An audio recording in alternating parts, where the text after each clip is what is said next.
Je sais pas si elle veut ses crottes de nez, mais... Aujourd'hui, c'est parti pour une journée très sportive. On est le 20e jour au Japon. Aujourd'hui, c'est randonnée à Miyajima. Quand je vous dis qu'on s'y habitue pas aux érabliers japonais.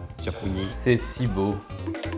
Il fallait que mon monteur il me chie dessus avec ce genre de montage. Bah super, ouais, faites bien gaffe, toi jetez à l'œil. Et regardez ce qu'on a trouvé dans ce temple. Putain, on a cherché des capins, on en a pas trouvé beaucoup. Lui, il a l'air fatigué, hein. Il me casse les couilles à sonner la cloche toutes les 10 secondes, putain. Ah ouais, Jeanne d'Arc à la Géchant.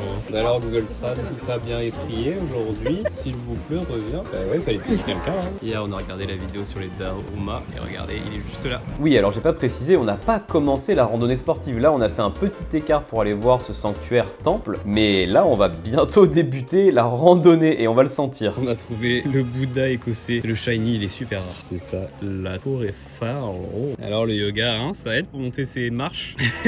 Ça fait 25 minutes qu'on marche et là, il nous reste 1,8 km avant le sommet. C'est déjà dur, hein. Je pense qu'il faut vraiment une bonne condition physique parce que là, en fait, c'est 100% des marches. On va de la perdre.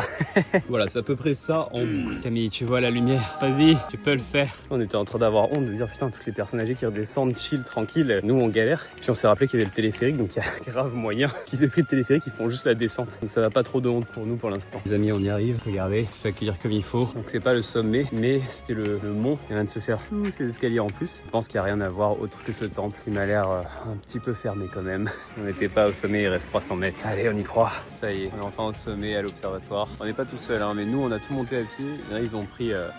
je veux dire la rampe, c'est quoi déjà? Téléphérique. Il y a une vue à 360 degrés qui est vraiment unique. What the fuck, qu'est-ce qu'ils font? Petit massage brésilien. Bien sûr qu'on est redescendu en téléphérique. On va être trop bien là, ça va être le réconfort après l'effort. Regardez, dans un cadre traditionnel en plein soleil, on va manger des dangos. Après tous ces efforts, pouvoir goûter quelque chose de local, qui plus est des dangos en barbecue, c'est ultra improbable. Ça nous a fait grave du bien et ça nous a permis de récupérer des forces. Et voilà, c'est déjà la fin de Miyajima. Retour sur les terres fermes. Bon, de retour à Osaka, dit Osaka, dit Dotonbori. Oui, j'ai les ongles mous, mais ça va le monteur de te foutre de ma gueule? Bon, on vient de manger là, le truc qui semblait être un attrape touriste. Et bien écoutez, c'était des brochettes frites et c'était très bon, ça a fait un très bon apéro. Bon, au final, la folie nous a pris et on est retourné dans un Don Quirote, mais un qui était proche de notre hôtel. Je vous cache pas, les Don Quirote, c'est un peu l'horreur, mais celui-ci, il y avait peu de monde, c'était super agréable. Et c'est tout pour aujourd'hui, on se retrouve très vite pour le prochain épisode.